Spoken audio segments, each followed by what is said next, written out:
10 ఏళ్లు ప్రతిపక్షంలో ఉన్నారు.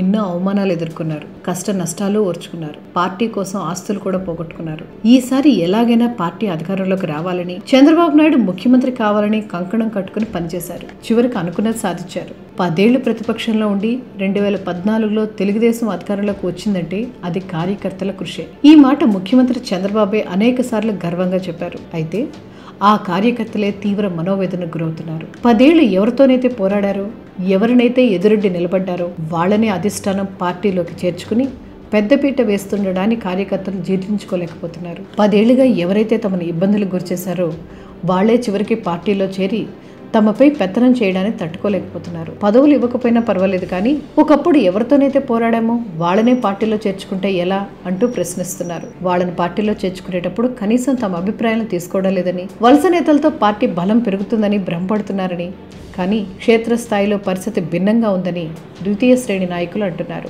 అందుకు కృష్ణా జిల్లాలో 2nd గ్రేడ్ లీడర్ అప్పసాని ఆత్మహత్య రుజువు అంటున్నారు. పార్టీని కాపాడండి, సేవ్ టీడీపీ, ఇక సెలవు అంటూ నారా లోకేష్కి ఈశ్వర్ రాసిన లేఖ ద్వితీయ శ్రేణి నాయకులు కార్యకర్తల పరిస్థితిని కళ్ళకు కడుతోందంటున్నారు. గతంలో టీఎన్ఎస్ఎఫ్ ఉపాధ్యక్షుడిగా పనిచేసి పార్టీలో యాక్టివ్గా ఉన్న కృష్ణా జిల్లా జీ కొండూరుకి చెందిన అప్పసాని ఈశ్వర్ జిల్లా సీనియర్ లీడర్ల తీరుతో మనస్తాపానికి గురయ్యాడు.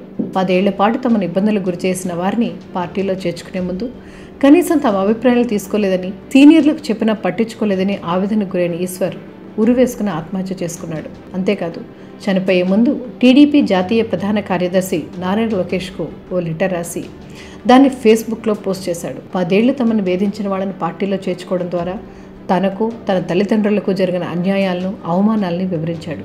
జీవితాంతం పార్టీ కోసం పనిచేస్తే తమ కుటుంబానికి అవమానాలే దక్కాయంటూ ఆవేదన వ్యక్తం చేశాడు. 10 ఏళ్లు ప్రతిపక్షంలో ఉండి పార్టీ అధికారంలోకి రావడంతో అప్పటి వరకు తాము పడిన కష్టాలు, ఇబ్బందులు తొలగిపోతాయని ఆశించామని, కానీ ప్రస్తుతం అటువంటి పరిస్థితులు ఏవీ కనిపించడం లేదన్న ఈశ్వర్ మాటలు ఇప్పుడు పార్టీలో చర్చనీయాంశమయ్యాయి. వలస నేతలకు లభిస్తున్న ప్రాధాన్యత, దశాబ్దాల తరబడి పార్టీ కోసం పనిచేస్తున్న ద్వితీయ శ్రేణి నాయకులకు దక్కకపోవడంతో మానసిక క్షోభకు గురవుతున్నారు. 10 ఏళ్లు ప్రతిపక్షంలో ఉన్న తర్వాత చేజిక్కిన అధికారాన్ని అనుభవించే అవకాశం రాకపోవడం, పార్టీలో ఉన్న సీనియర్లు తమను పట్టించుకోకపోవడంతో, వలస నేతలకు పెద్దపీట వేస్తుండటంతో తీవ్ర మనస్తత్వానికి చెందుతున్న కార్యకర్తలు మనోవేదనకు గురై తనువు చాలిస్తున్నారు.